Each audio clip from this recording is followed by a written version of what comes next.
Bismillahirrahmanirrahim. Assalamualaikum warahmatullahi wabarakatuh. Alhamdulillahirabbil alamin. Alhamdulillahilladzi arsala rasulahu bil huda wa dinil haq liyudhhirahu 'ala dini kullih wa kafa billahi syahida. Asyhadu an la ilaha illallah wa asyhadu anna Muhammadan abduhu wa rasuluh. Allahumma shalli ala sayyidina Muhammad wa ala ali sayyidina Muhammad. Rabbi shrahli sadri wa yassirli amri wahlul 'uqdatam min lisani yafqahu qawli, amma ba'd. Ibu-ibu sekalian yang dimuliakan Allah, alhamdulillah pada sore hari ini kita memasuki pada edisi ke-8 dari kajian Muslimah Tangguh. Yang pada edisi kali ini insya Allah kita mulai masuk ke dalam satu topik bahasan tertentu yang akan membahas secara spesifik tema-tema tertentu yang akan kita kaji bagaimana pandangan Islam terhadapnya. Terkait dengan judul yang saya berikan adalah merancang pernikahan sehidup sesurga. Kenapa saya beri judul merancang pernikahan sehidup sesurga? Kata-kata sehidup sesurga ini untuk mewakili misi pernikahan yang seharusnya kita miliki. Pernikahan-pernikahan kaum muslimin yang mereka melakukannya seharusnya itu tidak semata-mata untuk meraih capaian-capaian yang sifatnya hanya selama di kehidupan ini, tetapi bahkan sekalipun pernikahan itu letaknya di dunia ini, tetapi dia punya impact, punya efek, punya pengaruh sampai ke kehidupan setelah kehidupan ini. Jadi sampai setelah kematian dan setelah kehidupan setelah mati. Yang kita harapkan kehidupan setelah mati yang kita temui bersama dengan keluarga kita semuanya adalah kehidupan di surga. Itulah mengapa kita hendak membincangkan sebuah pernikahan yang mengantarkan kepada kebahagiaan yang tidak hanya di kehidupan dunia ini, tapi juga kebahagiaan hakiki, yaitu di surganya Allah. Itu untuk judul kita hari ini. Saya ingin memulainya dengan membukakan tuntunan yang diberikan oleh Rasul setiap kali ada sahabat yang menikah. Ada sebuah hadis begitu ya, dinukil dari Al-Hasan bahwa Aqil bin Abi Thalib menikah dengan seorang wanita dari Jasyam. Lalu para tamu yang datang itu mengucapkan selamat dengan ucapan kepada pengantinnya itu birrofa wal banin. Maksudnya itu kalau bahasa di Indonesia itu semoga banyak rezeki, semoga banyak anak, semoga sampai kakek nenek, semoga bahagia dan seterusnya. Kalimat-kalimat yang maunya menyampaikan sebuah doa kebaikan, semoga dikaruniai banyak rezeki dan banyak anak. Lalu kemudian Aqil bin Abi Thalib ini melarang para tamu itu mendoakan dengan cara seperti itu, sambil beliau berkata, jangan kalian ucapkan doa seperti itu, karena Rasulullah SAW melarang ucapan yang demikian. Maka para tamu-tamu kemudian bertanya, terus kalau begitu apa yang harus kamu ucapkan wahai Abu Zaid? Nah, lalu Aqil menjelaskan bahwasannya Rasulullah memberikan tuntunan ketika kita mendoakan sebuah pernikahan, ucapkanlah barakallahu lak atau barakallahu lakum wa baraka alaikum wa jama'a bainakuma fi khair. Nah, pertanyaan sekarang itu kalau artinya barakallahu lakum wa baraka alaikum, semoga keberkahan Allah itu tercurah kepada kalian dan semoga Allah melimpahkan atas diri kalian itu keberkahan. Ini kalau Ustadz Adi Hidayat memberikan keterangan, yang depan itu keberkahan dalam hal-hal kebaikan, dalam hal-hal kenikmatan. Yang belakang itu barokah alaikum itu juga keberkahan dalam hal-hal yang ketika situasi sulit ataupun ujian ataupun keadaan yang itu dalam pandangan manusia merupakan satu masalah begitu, itu tetap didoakan, tetap tercurah kepada kalian keberkahan itu. Wa jama'a bainakuma fi khair, dan semoga Allah mengumpulkan kalian suami istri ini tadi itu dalam kebaikan. Nah, yang kemudian menjadi pertanyaan adalah kenapa kok tidak boleh atau tidak dianjurkan kita berdoa dengan semoga banyak anak, semoga banyak harta, semoga kamu sejahtera dengan pernikahanmu, semoga sampai kakek nenek langgeng gitu ya, langgeng biasanya kan begitu, sampai kaki nini gitu, sampai tua, sampai maut menjemput. Kalimat-kalimat yang seperti ini memang tidak tepatnya kok kemudian tidak dianjurkan berdoa dengan cara seperti itu. Dan mengapa kok harus atau dianjurkan untuk mendoakan dengan memintakan keberkahan agar tercurah kepada mereka yang menikah ini? Maka saya ingin mengajak ibu-ibu membuka dulu apa sih yang sebenarnya yang dimaksud dengan kata atau lafadz barokah itu. Barokah itu, atau kalau bahasa Indonesianya adalah berkat, itu berasal dari bahasa Arab al-barokah. Kalau kita buka kamus-kamus bahasa Arab, secara umum al-barokah itu memiliki arti bertumbuh, bertambah kebaikan. Kalau di kamus al-munawwir, kata barokah ini diterjemahkan sebagai nikmat, karunia Allah yang mendatangkan kebaikan bagi kehidupan manusia. Itu di al-munawwir, kamus al-munawwir. Di kamus lisanul Arab, barokah ini diartikan dia berkembang dan bertambah baik. Kalau Imam Al-Ghazali sendiri mengatakan apa yang dimaksud dengan barokah atau berkah itu adalah ziyadatul khair. Di kamus yang lain atau di makna yang lain diberikan berkah itu atau barokah itu adalah ziyadatun nikmah, ziyadatul khair. Jadi bertambah-tambahnya kenikmatan yang ada dan bertambahnya kebaikan yang ada. Jadi ketika kita mendoakan kepada seseorang, semoga keberkahan tercurah kepadamu dalam semua nikmat-nikmat yang diberikan padamu, maka ketika dia diberikan rumah satu misalkan, tidak terlalu besar, tidak banyak, tidak memiliki investasi rumah di banyak tempat misalkan, tapi karena rumah itu adalah rumah yang mendapatkan barokah dari Allah, melekat keberkahan di sana, maka rumah itu menambah kenikmatan yang ada, rumah itu menambah kebaikan yang ada. Suami dan istri itu benar-benar merasakan rumah itu menjadi rumah tempat mereka istirahat, ngecas energi untuk kemudian menjadi bertambah semangat lagi ketaatannya, bertambah lagi kebaikannya, bertambah lagi amal solihnya. Ketika mereka didoakan dengan pernikahan itu menjadi pernikahan yang barokah, maka yang sebelumnya mungkin sang istri juga sudah adalah istri yang seorang perempuan yang solihah, yang laki-laki tadi sebelum jadi suami juga adalah pria yang solihah, maka doa keberkahan yang melekat pada pernikahannya itu juga akan menjadikan dengan pernikahan itu maka bertambah nikmat yang mereka rasakan, bertambah pula kebaikan yang mereka dapatkan. Jadi mereka bertambah kenikmatan yang sebelumnya tidak bisa memenuhi kebutuhan naluri seksualnya, sekarang mendapatkan itu. Ada ketenangan, terpelihara dari keharaman, terpelihara dari pandangan-pandangan yang merusak, terjaga dari kemaksiatan baik zina yang sesungguhnya maupun zina dari panca inderanya.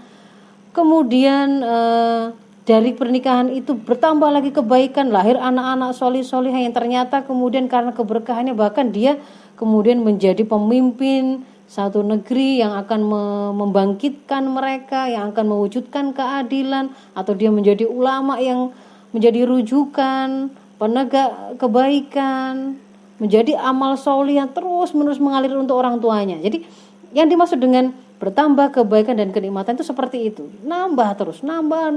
Makanya tadi ada makna bertumbuh dan berkembang, pertambahan, pertumbuhan, kebaikannya. kenikmatannya. Maka kalau kemudian kita tadi mendoakan semoga bertambah rezekinya, semoga langgeng, semoga dikaruniai anak segera. Maka doa-doa itu tadi gitu ya, tidak serta-merta, tidak mesti menjamin banyak anak pasti menambah kebahagiaan, pasti menambah kenikmatan, pasti menambah kebaikan. Betapa banyak hari ini kemudian orang tua itu memiliki banyak anak, tapi kemudian ternyata semuanya rusak. Setiap hari dia harus berhadapan bolak-balik mendapatkan panggilan dari satu sekolah, anaknya ke sekolah yang lain, karena tawuran, karena narkoba, karena menghamili anak orang, karena membunuh bahkan dan seterusnya. Betapa banyak orang itu berlimpah dengan kekayaan, tapi kemudian dia malah berakhir dengan bunuh diri. Ini sangat mudah kita temukan fakta-fakta seperti ini, ibu-ibu. Artis-artis itu kurang apa? Marilyn Monroe itu kurang apa? Cantik iya, terkenal iya, gitu kan. Uang banyak, punya bodyguard, punya kekayaan di mana saja. Orang mengira dia pasti bahagia, ternyata dia mati malah bunuh diri. Demikian pula ketika misalnya kita mendoakan langgeng pernikahannya, belum tentu langgengnya itu menjadi kebahagiaan. Bisa jadi lama, bertahan lama, tetapi sebenarnya di dalam pernikahannya itu setiap hari masing-masing itu saling menyakiti. Setiap hari di dalamnya itu terjadi saling merusak satu sama lain, nggak malah menambah kebaikannya. Ternyata mereka satu sama lain jadi partner dalam mengonsumsi narkoba. Ada yang suaminya jadi mucikari menjual istrinya dan seterusnya. Ternyata pertemuan mereka, pernikahan mereka itu menjadi keburukan. Mau sampai kemudian terpisah hingga kematian menjemput mereka, pada saat itu tidak menambah kebaikan panjangnya perjodohan mereka. Nah, faktanya kisahnya Imam Syafi'i gitu ya. Perjodohan antara ayah dan ibunya Imam Syafi'i ini sangat singkat. Karena ketika baru saja menikah lalu ibunya hamil, Imam Syafi'i itu sudah kehilangan ayahnya, yatim. Tapi anak cuma satu, pernikahan sangat singkat gitu ya. Tapi ketika keberkahan itu melekat pada pernikahan itu, kita lihat ternyata dari anak yang satu dan dari pernikahan yang sangat singkat itu didapatkan anak yang kelak menjadi ulama besar, salah satu imam madhab yang menjadi rujukan dari kaum muslimin sampai ribuan tahun setelah meninggalnya, dan itu akan menjadi amal solih dan juga tabungan pahala bagi tidak hanya Imam Syafi'i itu sendiri, tetapi juga kedua orang tuanya. Maka itulah yang dimaksudkan dengan kenapa kemudian kita harus mengejar keberkahan itu, bukan pada banyak sedikitnya rizki atau harta, panjang atau singkatnya perjodohan usia pernikahan, atau banyak tidaknya anak, itu tidak di situ. Tapi pada keberkahan, dan keberkahan ini senantiasa memang diperintahkan oleh Islam agar kita mengejarnya, agar kita mencarinya gitu ya. Tidak kayak misalkan salam, di dalam salam itu kan ada assalamualaikum warahmatullahi wabarakatuh, ada berkah yang diminta. Ketika kita makan juga di situ diajarkan Allahumma barik lana, berikanlah kepada kami keberkahan fima rozaqtana. Karena meskipun kemudian makanan itu sangat sederhana menunya, ketika di situ barokah, ternyata dia mengantarkan pada kebaikan. Apa? Satu sisi menambah kenikmatan, dia sudah kenyang. Dia terpelihara dari mencari makanan yang haram. Dengan memakannya itu tadi ternyata tubuhnya menjadi kuat. Dia lebih bagus lagi melakukan ibadah, melakukan amal soleh, menebar kebaikan dan seterusnya. Jadi itu adalah keberkahan.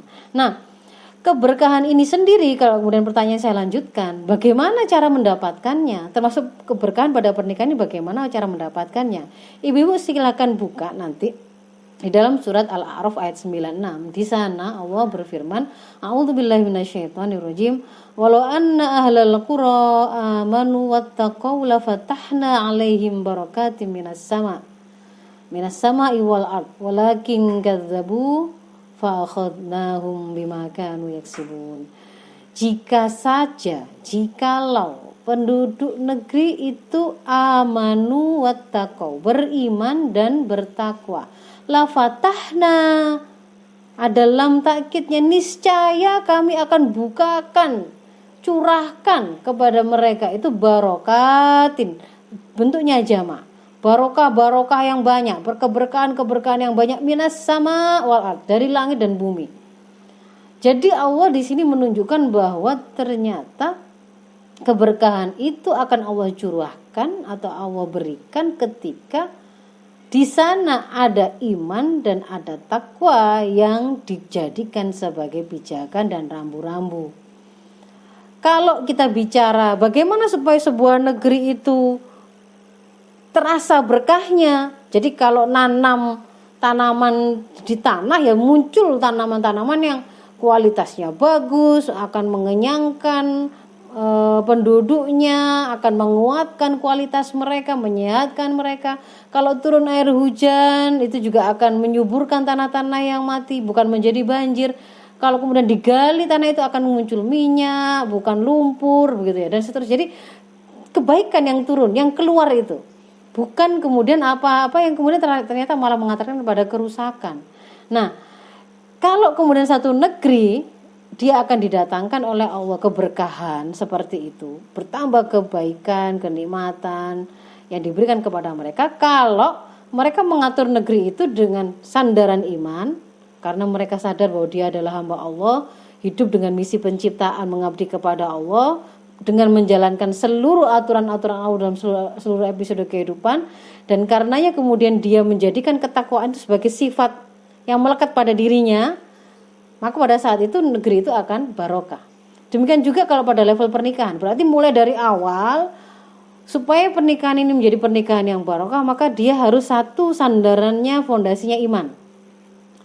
Maka kalau sandarannya iman, kita akan bertanya untuk hal-hal yang sifatnya cabang seputar pernikahan ini, apapun itu, apakah saya nanti akan pakai kemben ataukah tidak, apakah saya ngerik alis ataukah tidak, saya menerima lamaran si A ataukah menolaknya, saya nanti akan minta mahar apa, nanti apa kemudian hak-hak dan kewajiban suami istri di dalam rumah tangga itu.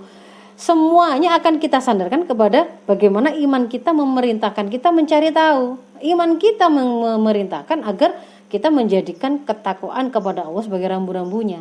Takwa itu adalah jalankan segala apa yang diperintahkan dan meninggalkan segala apa yang dilarang oleh Allah. Artinya kita terikat kepada syariat Allah.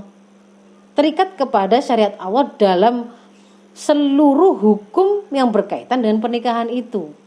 Mulai dari awal sampai hal-hal cabang yang dilahirkan dari sebuah pernikahan.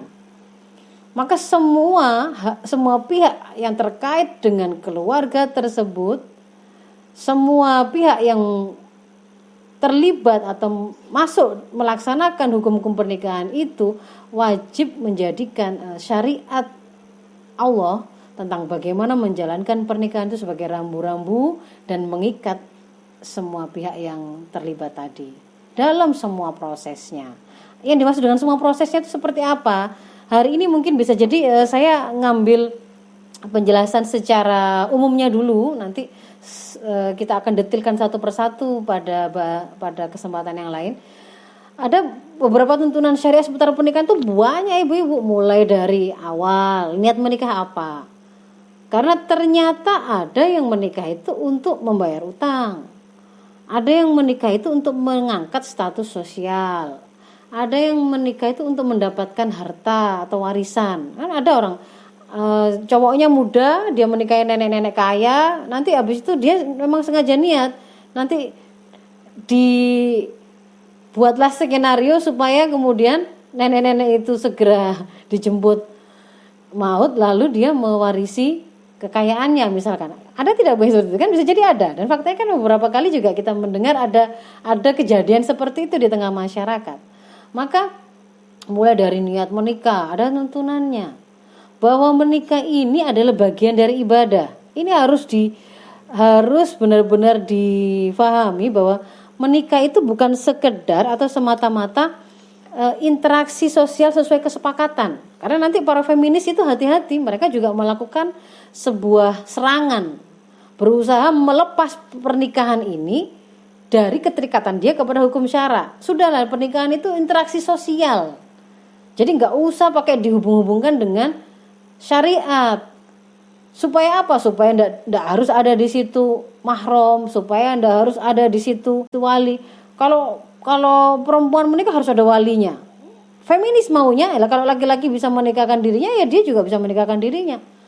Lalu misalkan feminis menginginkan sudah nggak usah pakai ada ketetapan bahwa ar-rijal qawwamuna, bahwa laki-laki itu adalah, para suami adalah pemimpin bagi kaum wanita. Itu kan konsep agama, itu kan aturan agama. Mereka mau menyerangnya karena nggak usah pakai itu. Kesepakatan saja. Siapa yang mau jadi bapak atau ibu rumah tangga, siapa yang ngerawat anak, siapa yang mencari nafkah, itu maunya mereka itu dijadikan sebagai kesepakatan, sehingga mereka mengatakan menikah itu semata-mata hanya sebuah interaksi sosial, nggak usah dikait-kaitkan dengan ibadah. Nah, padahal kalau kita tadi ingin mendapatkan keberkahan, kita tanya kabar tuntunan syariah, maka kita temukan bahwa menikah itu bagian dari ibadah. Bahkan kalau kalimatnya Rasul kan menikah itu adalah sunnati, adalah bagian dari sunnahku. Barang siapa yang tidak suka dengan sunnahku, maka dia bukan bagian dari umatku. Itu niatnya. Karena dia bagian dari ibadah, maka kemudian di situ harus mengikuti apa tata cara yang ditetapkan oleh syariah. Lalu ketika kemudian mulai mau memilih, ya, mau menikah, berarti kan memilih pasangan. Di sana juga ada penjelasan syariah tentang bagaimana tuntunan memilih pasangan itu. Tunkahul mar'a li arba'in, dinikahi seorang perempuan itu, atau sebaliknya itu ada karena 4 hal.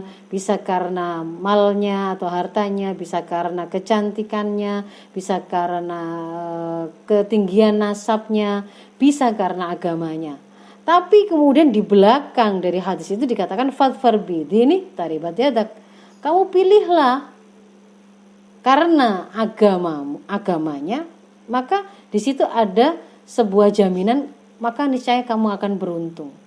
Bahwa fitrah atau wajar orang itu kemudian mencari pasangan itu melihat hartanya, melihat kecantikannya, melihat nasabnya. Tetapi atau bahkan ada orang yang mencari pasangan itu karena alasan yang lain, misalkan karena menolak dan tidak menolak itu karena rambutnya lurus atau keriting, kulitnya putih atau kulitnya hitam, bermata sipit atau bermata lebar. Jadi hal-hal sifatnya selera bahkan itu bisa kemudian dijadikan sebagai sebuah tuntunan untuk memilih. Nah, memilih pasangan. Tapi kemudian kalau syariah itu memberikan sebuah tuntunan, kalau memang kamu ingin mendapatkan jaminan dari Allah agar beruntung, taribat yadak tadi, supaya kamu beruntung, maka fadfar bidini, pilihlah agamanya yang baik. Maka kamu nanti bisa, kalau memang mengharapkan itu, ya, karena Allah saya mengharapkan, saya melihat ini tidak layak ditolak karena kebaikan agamanya, maka kemudian saya terima, saya memilihnya, menerima khidbahnya dengan sebuah keyakinan, maka Allah akan menjadikan ini sebagai keberuntungan. Kita bisa nagih itu satu saat kepada Allah karena kita sudah mengikuti apa yang dituntunkan oleh Allah. Bagaimana ketika melakukan khidbah, pakai pacaran dulu enggak, atau malah pakai skenario kalau anak-anak ABG hari ini supaya dikabulkan atau direstui oleh orang tua, malah sengaja hamil duluan. Maka macam-macam ini tadi ya, ada proses pernikahan ini sampai pada akad nikahnya sendiri, bahwa akad nikah itu adalah mitsaqun ghalidh, sebuah perjanjian yang sangat agung. Allah mempersaksikannya langsung, akad itu disampaikan atas nama Allah. Seorang suami itu kemudian menghalalkan sesuatu yang tadinya itu haram baginya dari istrinya. Dia mengambil alih tanggung jawab perwalian seorang gadis dari bapaknya menjadi tanggung jawabnya. Itu akdun nikah. Maka di situ terkandung konsekuensi dari akad yang dibuat. Maka harus paham betul apa maknanya. Kalau kemudian ada yang tidak mengerti hal tersebut, maka berarti ini menjadi sesuatu yang tuntunan syariah yang terabaikan, harus diketahui. Termasuk misalkan bagi perempuan, ketika kemudian dia dilamar, lalu dia ditanya haknya, dia kan mendapatkan mahar sesuai dengan permintaannya. Mahar apa? Bahkan ketika kemudian mau menetapkan mahar pun di situ diberi tuntunan. Pernikahan yang paling besar, paling agung keberkahannya itu adalah yang maharnya paling mudah, bukan paling murah, tapi memudahkan. Misalkan begitu. Jadi ternyata bukan kita ikuti tuntunan hari ini yang menjadikan mahar itu bahkan jadi tren untuk menunjukkan strata sosial atau kelas tersendiri. Wih, maharnya rek, mobil terbaru, tercanggih, termahal, misalnya begitu. Maharnya adalah sesuatu yang sangat langka, yang itu maunya dia itu dijadikan sebagai justru malah menjadi wasilah untuk kesombongan dan seterusnya. Ternyata itu juga ada tuntunannya. Nanti ketika menyelenggarakan walimah itu juga ada tuntunannya. Apakah boleh kemudian kita menjadi penyelenggara pernikahan yang tamunya itu campur baur, sehingga kemudian di situ ada yang bukan mahram, ceblek-ceblekan, guyon-guyonan, towel-towelan, jiwit-jiwitan gitu ya, saling curhat-curhatan. Padahal kita yang menjadi orang yang mengundang mereka, yang memfasilitasi, yang menyiapkan forumnya. Maka di situ ada juga rambu-rambu ketika melakukan walimah. Siapakah yang kemudian seharusnya diundang pada walimah tersebut? Boleh tidak kemudian menolak, melewati, mengundang tetangga-tetangga yang dianggap miskin karena nanti dianggap tidak akan bisa memberikan angpau yang bisa mengembalikan modal walimahnya misalkan. Itu sampai seperti itu ada tuntunannya. Ketika masuk ke dalam kehidupan pernikahannya juga begitu. Di sana ada tuntunan syarak. Bagaimana kehidupan suami istri itu interaksinya, apakah atasan bawahan ataukah seperti pegawai dengan pimpinannya, bagaimana bentuknya. Bahwa kehidupan interaksi suami istri itu adalah persahabatan terbaik satu sama lain. Apa saja hak dan kewajibannya, ini nanti kita bahas kapan-kapan Bu ya. Ini saya hanya menyampaikan untuk memberikan gambaran tuntunan tentang pernikahan ini yang kemudian harus diikuti itu ternyata segini banyaknya gitu loh. Hak dan kewajiban suami istri supaya ngerti sebenarnya hak suami atas saya itu apa, hak saya atas suami itu apa. Kalau kemudian dikatakan suami itu berkewajiban memberi nafkah, apakah kemudian nafkah itu ukurannya itu menggunakan apa? Apakah menggunakan keinginan saya, angka yang saya tetapkan? Kalau orang seperti saya berarti belanjanya itu minimal sebulannya 20 juta misalkan. Apakah seperti itu? Lalu kita klaim bahwa itu kan hak saya, kewajibannya suami memberikan begitu misalnya begitu. Apakah seperti itu yang dimaksud dengan kewajiban memberikan nafkah itu? Ada penjelasannya. Kapan kemudian seorang istri bahkan diperbolehkan untuk mengambil harta suaminya tanpa sepengetahuannya ketika pada kondisi tertentu, saking pelitnya sementara ada kebutuhan yang harus dipenuhi karena tidak akan menimbulkan bahaya misalkan. Ada keterangannya. Siapa yang kemudian menjadi pemimpin rumah tangga? Siapa yang kemudian siapa yang bertanggung jawab atas pengasuhan dan pendidikan anak? Itu bagaimana pembagiannya? Bagaimana detailnya? Ketika dikatakan sekolah pertama anak adalah rumahnya, itu terus mekanismenya seperti apa Bapak dan Ibu ini? Dua-duanya jadi guru, siapa kepala sekolahnya, siapa gurunya, siapa yang mendesain kurikulumnya, misalkan seperti itu dijelaskan, semua ada penjelasannya. Bahkan seandainya kemudian satu saat ketika konflik itu datang, misalkan ada ujian datang, apakah ini merupakan saat yang tepat seorang istri mengajukan cerai ataukah tidak? Itu pun kemudian ada pembahasannya. Boleh nggak ketika suami marah kemudian mengeluarkan kalimat tak pulangkan kamu, tak cerai kamu? Itu pun juga kemudian ada penjelasannya semua. Bahkan sampai pada seandainya kemudian pernikahan ini begitu terjadi, itu kan ada hukum-hukum baru yang menjadi cabang. Kelahiran seorang anak itu ada hukum tentang nasab, ada hukum tentang nafkah, ada hukum tentang perwalian. Begitupun ketika perceraian juga begitu. Ada hukum tentang mantan istri, ada anak, ada macam-macam. Jadi itu semua harus betul-betul difahami.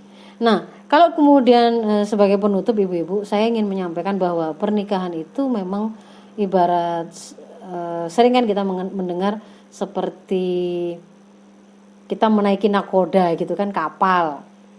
maka memang sangat ditentukan oleh mulai dari yang pertama jenis kapalnya.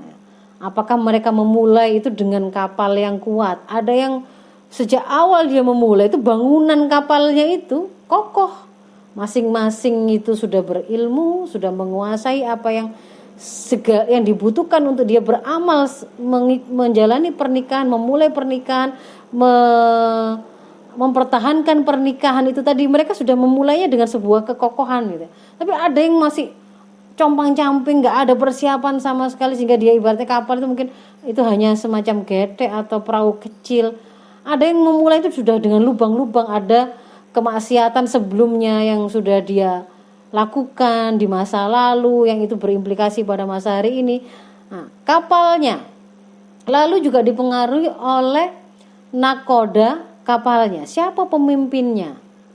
Kecakapan sang pemimpin, keberanian, ketegasan sang pemimpin untuk mengambil keputusan, mengambil resiko, kapan harus melindungi, kapan mengambil tindakan-tindakan atau kebijakan yang sifatnya ekstrim, kapan yang tidak. Itu dia membutuhkan kecepatan berpikir dan seterusnya. Bahwa kapal ini itu kan dia akan berlayar menuju satu tujuan. Dalam pernikahan, tujuan pernikahan ini, si nakoda itu diberi amanah ku anfusakum wa ahlikum naro. Dia harus sampai pada tataran membawa semua penumpang kapal ini sampai ke surga. Maka dia hanya dikatakan amanah sebagai seorang nakoda kapal itu adalah ketika mengarahkan kapalnya itu berhasil dia bawa sampai ke surga, atau mungkin kalau misalkan di tengah jalan dia akhirnya ternyata meninggal, dia meninggal di rute menuju ke tujuan itu. Selain itu tadi, supaya kemudian kapal ini sampai kepada tujuannya tadi, sangat dibutuhkan kepada kejelasan rambu-rambu rute yang akan dia tempuh. Kalau misalnya nanti menemui badai seperti ini, apa yang harus dia lakukan, apa yang harus mereka lakukan, ABK-nya, orang-orang yang ada di dalamnya, itu semakin jelas ilmu yang mereka punya dan petunjuk yang mereka dapatkan untuk bisa menjalankan nakoda ini, maka akan semakin mudah. Demikian pula dengan pola komunikasi di dalam kapal itu antara sang nakoda dengan anak buah kapalnya, istrinya, anak-anaknya, yang mereka itu oleh Allah benar-benar diberikan sebuah situasi bahwa sang pemimpin ini berhak untuk ditaati dalam kondisi apapun kecuali satu hal. Ini untuk memudahkan pemimpin ini melaksanakan tugasnya. Apa? Adalah dia wajib ditaati dalam semua keadaan kecuali dia sedang bermaksiat, dalam keadaan bermaksiat kepada Allah. Kalau dalam rangka maksiat kepada Allah, maka pada saat itu sang istri, sang anak itu tidak wajib mentaatinya. Maka dari sini kita bisa paham. Selain itu tadi, nanti ada faktor luarnya. Faktor luar itu kapal ini ketika jalan itu ternyata ada kalanya ada yang menemui badai, ada yang menemui ombak yang kuat, ada yang hujan deras, ada yang petir, ada yang enggak, begitu loh. Jadi masing-masing itu saling berpengaruh, dan yang jelas kita semua paham bahwa kalau kita tidak menyiapkan, maka bisa saja sejak awal sebenarnya kita sudah merancang kegagalan untuk memberangkatkan kapal ini. Maka sebagai pesan yang dibawa pulang oleh ibu-ibu ini ada 5 pesan bagaimana sebagai kesimpulan dari apa yang kita bahas hari ini, bagaimana cara kita mempersiapkan sebuah pernikahan yang akan menjadi pernikahan yang bervisi sehidup sesurga, membawa kebahagiaan di dunia sampai di surga Allah. Yang pertama adalah miliki dan bangun iman yang kokoh, karena iman inilah yang nanti akan menggandoli, yang akan menjadi cantolan kita semua. Sang suami kenapa kok dia nggak memukul istrinya? Karena dia ingat, saya itu hamba Allah yang disuruh oleh Allah untuk menggauli istri saya, berakhlak pada istri saya itu dengan baik, karena iman. Seorang istri juga begitu. Kenapa kok saya nggak ngomel-ngomel, nggak kemudian tidak mensyukuri nafkah yang diberikan oleh suami? Karena iman saya, Allah itu kemudian telah memberikan sebuah arahan, memberikan peringatan bahwa banyak para perempuan tergelincir ke neraka bukan karena syirik kepada Allah, bukan karena kufur kepada Allah, tetapi karena kufur kepada suaminya. Itu diantaranya. Atau kemudian karena dia tidak bisa menjaga lisannya. Jadi pertama itu, iman itu harus ini dulu, harus kokoh dulu. Kalau masing-masing itu sudah melepaskan imannya, ibu-ibu, sudah kita pastikan pasti kapal itu tidak akan sampai kepada tujuan. Orang yang tidak memiliki iman, nakoda kah atau penumpang kapal yang lainnya kah, semua yang naik kapal itu tidak memiliki iman, tidak membangun perjalanan itu dengan iman, maka dia tidak akan pernah punya cita-cita ingin menuju ke surga. Mungkin kalau realitanya misalkan suami dia jadi LGBT atau jadi pezina gitu, ada melakukan maksiat besar. Lalu dia ketika diingatkan itu malah mengatakan, ya memang aku pengen jadi orang gay, mau apa kamu? Itu kan menantang Allah. Ya memang aku menantang Allah. Dosa-dosa sakarku bisa begitu ya. Maka di situ kalau istrinya itu masih memegang iman, sementara suaminya jelas-jelas sudah memutuskannya, maka dia bisa berpikir bahwa kalau begitu kapal ini tidak bisa saya harapkan menuju ke tujuan. Sehingga mungkin pada saat itulah saatnya dia berpikir untuk pindah kapal, ganti nakoda. Tapi kalau semata-mata cuman nakodanya itu sudah benar mengarahkan ke surga, dia juga senantiasa berusaha taat kepada rambu-rambu yang diberikan oleh Allah karena dia tetap menjadi orang yang beriman. Tapi dia kurang cakap sedikit lah, kurang pintar dalam membaca arah angin, kurang cepat mengambil keputusan. Gitu ya, jangan kemudian serta-merta ibu-ibu itu gugat cerai begitu.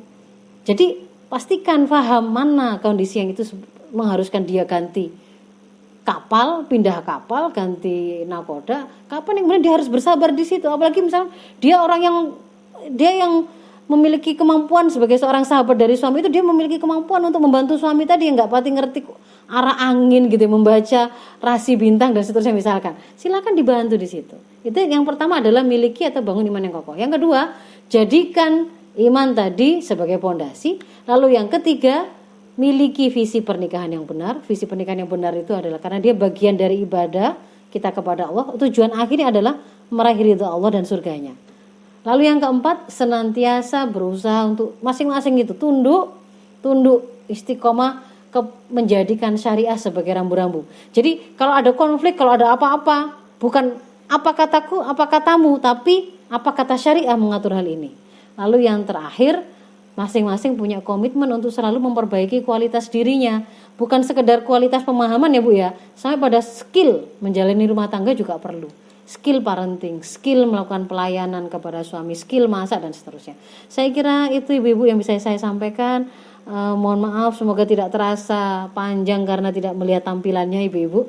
Insya Allah nanti saya akan rekamkan menggunakan presentasi yang saya buat, nanti bisa disimak kembali apa yang sudah kita bahas hari ini. Kami persilakan kalau ada yang mau ditanyakan. Kalau hari ini karena tidak streaming, kita mau molor-molor untuk menjawab pertanyaan ibu-ibu juga bisa, tidak masalah. Kita tidak dibatasi oleh jadwal yang sudah kadung di streamingkan. Silakan langsung, nggak usah pakai chat, nggak apa-apa Bu. Oke, waalaikumsalam warahmatullahi. Bu Vivin, silakan. Betul ya, Bu Vivin ya? Jadi ibunya sudah ngerti, bapaknya belum begitu ya? Maksudnya ya, berarti ya. Karena ibunya sudah menganalisa suaminya belum paham, berarti dia sudah paham duluan ini. Insya Allah itu akan menjadi sebuah kelebihan dan keutamaan kalau kita sebagai istri bisa menempatkannya dengan tepat di hadapan suami, bukan malah menjadi kelebihan yang kemudian membuat kita malah melakukan maksiat kepada suami. Jadi di antara haknya suami dan sebaliknya, berarti ini menjadi kewajiban istri, itu adalah qawam, kepemimpinan suami itu wajib dijaga. Kehormatan suami sebagai seorang pemimpin itu harus dijaga. Maka tidak boleh ada sikap yang menunjukkan ketidakta'atan selama itu bukan dalam rangka maksiat. Ketidakhormatan, kita tidak menghormati, kita tidak menghargai, kita tidak memuliakan suami kita, itu tidak boleh. Haram. Justru sebaliknya, kita harus memposisikan suami itu seperti guru, seperti wali kan, karena dia memang wali kita ya, seperti orang tua kita di satu sisi, tapi di sisi yang lain dia itu juga seperti sahabat terdekat kita. Jadi Kalau kemudian kita sudah paham sesuatu lebih dulu dibandingkan suami, sebenarnya sebagai dua orang sahabat yang saling sangat dekat satu sama lain, bisa saling berbagi secara langsung. Tinggal ibu mencari cara yang itu tidak menjatuhkan kehormatannya. Jadi bukan kalimat, nggak boleh keluar kalimat ngune nggak ngerti, mah kok ngaji tuh mas sampai ngune nggak ngerti gitu misalkan ya. Hal remeh kayak gitu aja gak ngerti-ngerti, kayak kalimat yang sifatnya kayak mengumpat, mencaci, nada merendahkan, meremehkan, tidak memposisikan sebagai orang yang kita hormati, itu tidak boleh, kalimat itu tidak boleh keluar. Tapi bahwa kemudian kita menjadi orang yang menginspirasi beliau, malah kita yang memberi informasi tentang sesuatu hal yang tidak beliau ketahui, itu bagian dari interaksi dua sahabat terdekat. Silakan dilakukan. Jadi pilih momen yang pas, pilih diksi atau pilihan kata yang pas, yang di dalamnya itu senantiasa terbingkai dalam maksud terasa oleh suami bahwa itu untuk kebaikan dan tidak sama sekali untuk mengintimidasi beliau atau menjatuhkan kewibawaan dan kehormatan beliau.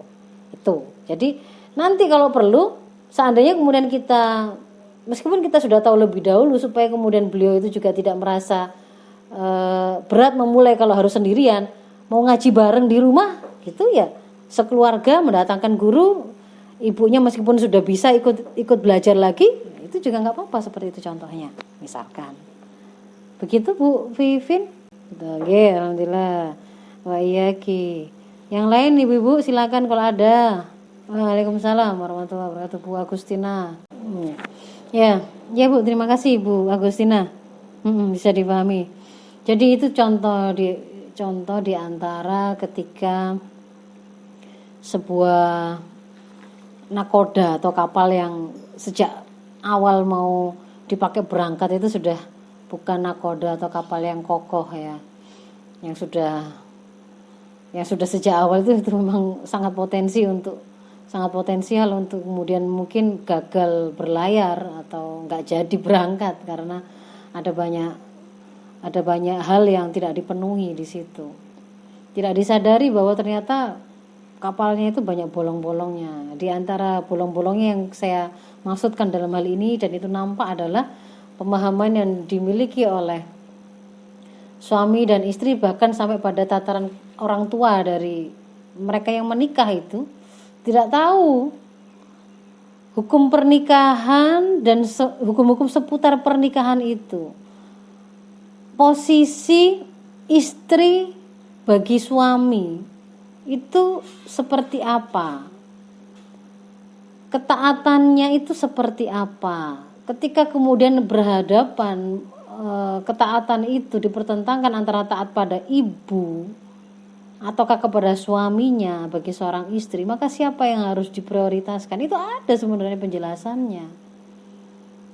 Jadi dalam hal ini memang Allah itu telah meletakkan bahwa nakoda kapal tadi itu dia memang diberi kewenangan yang memang kelihatannya sangat besar karena dia diberi amanah besar. Dia diberi amanah mengantarkan kapal ini berhasil sampai ke surganya, kan gitu. Maka dia harus di backup penuh oleh seluruh anggota kapal, anak buah kapalnya. Dia harus didukung keputusan-keputusannya. Apa yang kemudian dia sudah berikan sebagai ketetapan, sebagai hal yang dia pilih untuk diterapkan hari ini, misalnya begitu. Kecuali kalau keputusan itu dalam rangka maksiat kepada yang memberi hidup dia, maksiat kepada Allah. Maka itulah yang dimaksud dengan makna qawwam itu, ar-rijalu qawwamun 'alan nisa, qawwam sebagai pemimpin itu karena sang suami itu pemilik kalimat terakhir atau kalimat keputusan. Sebagai dua orang sahabat, kalau kita mau membeli sofa atau perlengkapan rumah tangga gitu, mau ngecat rumah pakai warna apa, mau dikasih wallpaper apa, itu boleh sama sahabat lalu boleh saling memberikan masukan. Tetapi ketika kemudian harus diputuskan, nggak ketemu misalkan, saya mau pakai sofa merah, saya kulit atau satunya nggak ketemu terus lah pokoknya. Maka ketika kemudian sudah harus diputuskan, maka keputusan itu adalah hak di tangan suami. Dan ketika sudah diputuskan, wajib taat kecuali kalau keputusan tadi itu dalam rangka maksiat kepada Allah. Kalau tidak begitu, tidak akan selesai-selesai, tidak bisa berangkat ini tadi. Nah, jadi suami itu posisinya bagi seorang istri itu memang sangat besar, sangat tinggi. Memang oleh Allah diberikan seperti itu, karena tanggung jawab yang diemban dia juga sangat besar atas istrinya. Kalau istrinya itu melakukan maksiat, dia yang akan ditanya. Istrinya membuka aurat, dia akan ditanya, kenapa nggak Bu ajari? Selama kamu mempertahankan dia sebagai istrimu, kan maka dia harus punya kewajiban yang oleh Allah bisa dilihat itu adalah ikhtiar terbaiknya dia lakukan untuk meluruskan istrinya. Oh, istrinya tidak sholat, istrinya tidak taat, itu suami akan ditanya.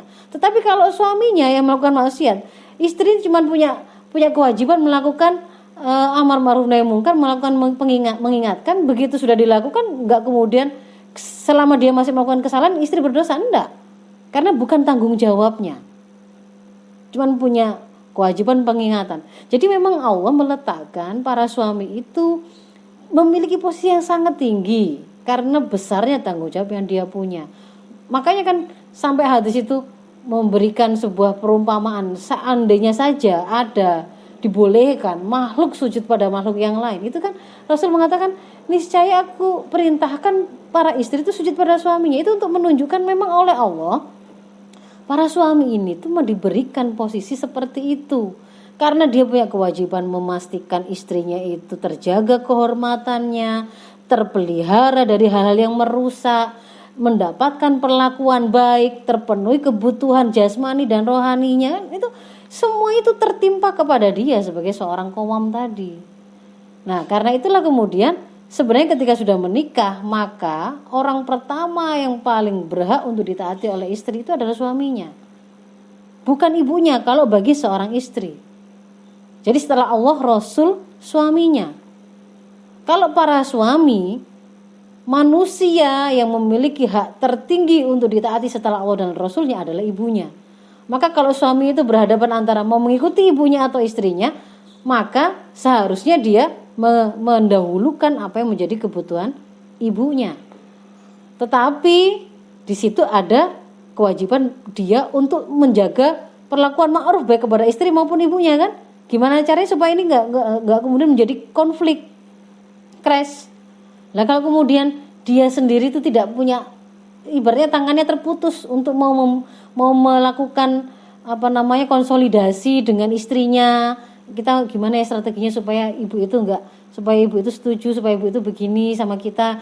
Dia mau berkoordinasi dengan istrinya itu, dia enggak punya kemampuan karena istrinya enggak mau membersamai, enggak mau taat, enggak bisa terjalin kedekatan. Bagaimana di situ bisa kemudian satu sama lain memberikan hak dan kewajibannya? Itu satu sisi. Jadi sudah terkandung dua di situ. Orang yang paling berhak untuk ditaati oleh istri adalah suaminya, bukan ibunya. Dan ibunya harus sebaliknya, sebagai mertua harus paham itu. Seharusnya kalau dia itu mengerti tuntunan syariah, maka dia akan mengajarkan anak itu supaya kemudian melonggarkan hati, bersabar, menguatkan, dimotivasi untuk berangkat menemani suaminya. Dan insya Allah itu yang terbaik, begitu seharusnya. Bukan malah merongrong gandoli seperti itu. Apalagi kemudian yang berikutnya tadi, mau dicerai tapi kompensasi. Perceraian itu ada indikatornya. Kapan perceraian itu boleh dilakukan, dan itu tidak kemudian tidak ada yang konsep kompensasi. Saya karena saya diceraikan, karena saya sudah 3 tahun itu tidak diurusi gitu ya, maka saya minta kompensasi, itu tidak ada. Faktanya dia juga tidak memenuhi kebutuhan suami, kan? Dia juga tidak melaksanakan kewajiban untuk melakukan khidmah kepada keluarga, pelayanan kepada keluarganya. Apa kemudian mau hitung-hitungan satu sama lain, kompensasi satu sama lain, begitu. Jadi kalau kemudian kembali kepada maunya saya begini, maunya saya begini, nggak akan ketemu. Tetapi semuanya harus mau duduk, kita tunduk, taat kepada apa kata syariah dalam hal ini. Seharusnya seperti itu. Itu Bu Agustina, mungkin detailnya itu akan dijawab kalau kita masuk ke dalam kajian kehidupan pernikahannya sendiri ya. Ibu-ibu sekarang sudah jam berapa? Sudah lebih ya Bu ya? Apa ada yang mau ditanyakan? Tadi saya mulainya agak terlambat, ini terhitungnya masih 54 menit. Masih ada 6 menit kalau mau ada yang bertanya. Di chat ada Bu Zahra. Bagaimana menyikapi perbedaan dalam rumah tangga? Tujuannya masing-masing adalah sama-sama ingin sampai ke surga, tapi karena beda harokah malah sering konflik karena beda pandangan menyikapi kehidupan. Satunya kritis, satunya adem. Lalu masalah berlanjut berpengaruh dalam mendidik anak. Bagaimana? Kalau kemudian dikatakan ini perbedaan kalau hanya karena perbedaan harokah saja, itu berarti bukan pada perbedaan yang sifatnya asasi ya Bu ya, imannya sama, sama-sama mau ke surga, sama-sama punya komitmen untuk terikat kepada syariah gitu ya. Nah, maka di situ saja mainnya. Pertama kita sepakat punya komitmen untuk terikat kepada syariah dan satu sama lain selalu berusaha untuk tunduk kepada syariah itu. Jadi bukan ngotot pada versinya dan versiku. Kalau kemudian kan kemudian ternyata hukum syara pada satu perkara itu ustazah beda-beda gitu loh. Suami saya milih ini, saya milih ini. Kalau kemudian itu sudah diputuskan begitu karena hasil ijtihad mujtahid itu pada satu perkara itu adalah hukum syara. Kalau memang kemudian sebagai seorang qawam atau pemimpin itu suami menetapkan untuk masalah ini, masalah batal atau tidak batal ini misalkan begitu ya, di rumah ini kita pakai Imam Syafi'i misalkan begitu, atau untuk baju saya minta kamu pakai auratnya itu batasannya pakai Imam Syafi'i misalkan begitu. Kalau Imam Syafi'i itu ditutup semua. Kalau kemudian itu sudah diperintahkan oleh suami karena itu bukan dalam rangka maksiat, ya wajib taat. Apalagi kalau kemudian ini masalah, bahkan kalau kemudian ekstrimnya begitu ya, misalkan suami tadi itu kemudian melarang, sudah ndak usah ikut harokah itu, keluar. Malah harokah itu kalau harokah Islam maka dia akan mengatakan wajib taat kepada suaminya di atas ketaatan kepada harokahnya. Ketika itu bukan kemaksiatan. Yang wajib dia lakukan adalah dia wajib melakukan mendakwahkan apa yang dia pahami itu terlebih dahulu ke rumahnya, ke suaminya, ke keluarganya supaya kemudian dia mendapatkan keridhaan untuk bisa beraktivitas dakwah bersama harokah tersebut. Itu seperti itu Ibu. Nah, sementara kalau dalam hal yang sifatnya untuk lebih menjembatani perbedaan yang ada, karena sebenarnya suami itu meskipun kadang-kadang sudah memutuskan, kalau kemudian dirasa apa yang diberikan oleh masukan yang diberikan oleh istrinya itu lebih baik memang, dan cara yang disampaikan itu cara menyampaikannya memang bagus begitu ya, mereka itu kan cinta sama istrinya kan ya, sebenarnya kan pasti tidak ingin menyakiti istrinya, jadi pasti ingin itu memenuhi harapannya, tinggal cari cara gitu yang memungkinkan, yang membuat suami itu mau nolak keinginan atau permintaan istri itu menjadi lebih sulit gitu. Nah itu di antara tipsnya kan berarti perbaiki khidmah, perbaiki pelayanan, perbaiki akhlak ya, perbaiki muka cerahnya kita, kalimat-kalimat lembut yang disampaikan ke kita, akhlak kita itu semakin diperbaiki, ibadahnya semakin diperbaiki, insya Allah nanti akan mengantarkan kepada kebaikan. Kalau itu adalah yang disampaikan adalah kebenaran dan masing-masing pihak tadi itu memang ingin memegang kebenaran, insya Allah akan ketemu satu saat. Tapi yang dibutuhkan juga sabar di situ. Ada kesabaran yang memang dipinta. Sabar itu dalam 3 hal ya Bu ya. Sabar untuk tetap taat, sabar untuk tidak bermaksiat, sabar dalam menjalani ujian, musibah, dan hanya mengembalikannya, meyakininya bahwa itu berasal dari Allah dan insya Allah itu adalah yang terbaik untuk dia. Itu untuk Bu Zahra. Lalu untuk Bu Latifah, jika usia sudah cukup menikah, ada keinginan untuk menikah tapi merasa diri belum cukup ilmu dan kebetulan ada yang mengajak ta'aruf, lalu harus bagaimana Ustazah? Kita itu yang kemarin saya sampaikan, al ilmu qoblal amal, itu tidak semua ilmu harus kita kuasai pada saat satu waktu. Cukup pokoknya sebelum kita melakukan amal, kita mengilmuinya. Sebelum saya makan, saya mengilmui adab-adab makan. Apa saja yang boleh saya makan, apa yang halal, apa yang haram sebelum saya makan. Sebelum saya mau menjawab ta'aruf, misalnya begitu ya. Ta'aruf itu kan dalam rangka untuk menikah. Maka kalau seorang itu memahaminya begini, kalau ada seorang laki-laki itu mengajak ta'aruf, sebenarnya itu adalah dia mau menghitbah kita, karena gak gampang-gampang aja ta'aruf gitu loh. Mau menghitbah kita, dan ketika seandainya saat itu diterima khitbahnya, ajakan menikahnya, maka dia seharusnya seandainya kemudian diminta menikah besok itu kemudian harus siap. Ekstrimnya begitu. Artinya dia itu ketika berani menghitbah atau mengajak menikah seseorang, dia itu sudah mempersiapkan diri untuk siap menikah, bukan siap ta'aruf toh, bukan siap untuk sekedar menghitbah toh, ngedipi gitu ya.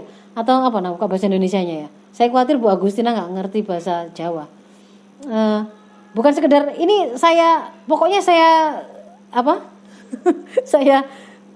saya jadi kayak gini, misalnya kita sengaja pokoknya saya lamar dulu, masalah kapan nikahnya nggak jelas ya, itu nggak boleh. Para laki-laki nggak begitu. Jadi ketika dia mengajak menikah seseorang, itu sudah dalam keadaan sebenarnya dia siap untuk menikah gitu.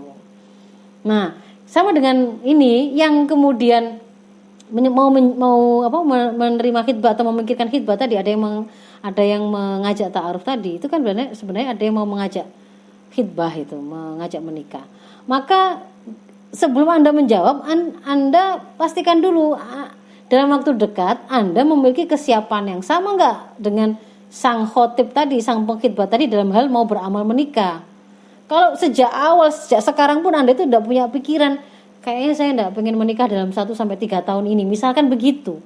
Padahal kalau kemudian ada seorang pengkhitbah, khotib tadi itu datang mengkhitbah seseorang, itu sebenarnya kesiapan dia itu menikah, bahkan hari itu juga ada yang mau dinikahkan suami, bapaknya harus siap. Bukan, loh Pak, saya itu cuman siap mengkhitbah atau ngelamar toh, tapi nikahnya mungkin masih 5 tahun lagi setelah saya melancong kemana lah, itu nggak begitu. Maka kalau kemudian kita memahami dia ini yang mengajak menikah ini kan sudah siap menikah, maka kita punya nggak rancangan, saya juga mau beramal menikah dalam waktu dekat. Kalau enggak, masih lama, ya berarti sudah jangan bertanya lebih lanjut. Sementara waktu ini saya belum berkepikiran untuk menikah dulu, belum mau melakukan amal itu, begitu. Sehingga ya nggak perlu bertanya lebih lanjut, karena sejak sekarang kan memang belum berniat menikah. Jadi nggak usah dilanjutkan bertanya berapa keluarganya, apa kamu punya hobi apa, nggak usah. Wong memang belum berniat untuk menikah. Baru kalau kemudian, oh ya, saya insya Allah siap mau mengambil amal menikah itu, maka lengkapi ilmu-ilmu yang dibutuhkan. Hari ini stepnya saya membutuhkan ilmu untuk menjawab sebuah khitbah, menjawab sebuah lamaran. Maka saya harus mencari dan mengilmui apa saja yang harus siapkan, apa saja rambu-rambu yang diberikan oleh syariat untuk menerima maupun menolak sebuah khitbah. Itu yang kemudian harus dikuasai. Tidak perlu sekarang belum menikah harus menguasai bagaimana nanti ilmu parenting, nanti bisa dikejar setelah menikah, masih ada kesempatan gitu loh. Kalau sekarang ini yang di depan itu amalnya adalah amal menjawab khitbah, yaitu yang harus diilmui. Begitu maksudnya. Jadi bukan merasa diri belum cukup ilmunya itu terus ilmu sampai kapan? Ilmu itu udah habis. Namanya ilmu Islam itu udah ada habisnya. Makanya tidak ada orang yang kalau sudah profesor, sudah kiai, sudah ustadzah terus nggak perlu belajar lagi, enggak. Semuanya tetap akan terus membutuhkan belajar terus, mengasah terus gitu ya. Sampai kemudian juga nanti di rumah tangga itu enggak sekedar ilmu yang bersifat pemahaman, bahkan skill. Masak itu kalau teorinya begini gizi-gizinya, tapi ketika hari-harinya di lapangnya ketika masak itu kan ada skillnya. Supaya kompor yang 2 ini kemudian terpakai dengan efektif, mana dulu yang saya harus dulukan, mencucikah, memotongkah, sambil merebus apa, itu nanti pada perjalanannya akan semakin terasah skill itu. Itu begitu Bu Latifah. Saya kira semua pertanyaan sudah saya jawab ibu-ibu sekalian. Saya mohon maaf kalau ada hal yang kurang berkenan. Kita akhiri ya, saya mohon maaf karena keterlambatan dan mungkin agak molor 3 menit ini, 4 menit dari waktu yang seharusnya selama 1 jam. Insya Allah ketemu lagi minggu depan. Mohon maaf atas keterbatasan hari ini, tidak bisa ngerekam tampilan Zoom-nya, juga tidak bisa menampilkan share screen-nya, tapi nanti akan saya share video yang isinya adalah PowerPoint presentasi saya dengan suara saya hari ini. Begitu ibu-ibu, marilah kita tutup majelis kita hari ini dengan sama-sama membaca istighfar dan doa penutup majelis. Astaghfirullahaladzim, astaghfirullahaladzim, astaghfirullahaladzim. Bismillahirrahmanirrahim. Subhanakallahumma wa bihamdika nasyhadu an la ilaha illa anta nastaghfiruka wa natubu ilaik. Subhana rabbika rabbil izzati amma yasifun, salamun alal mursalin walhamdulillahirabbil alamin. Afu minkum. Assalamualaikum warahmatullahi wabarakatuh.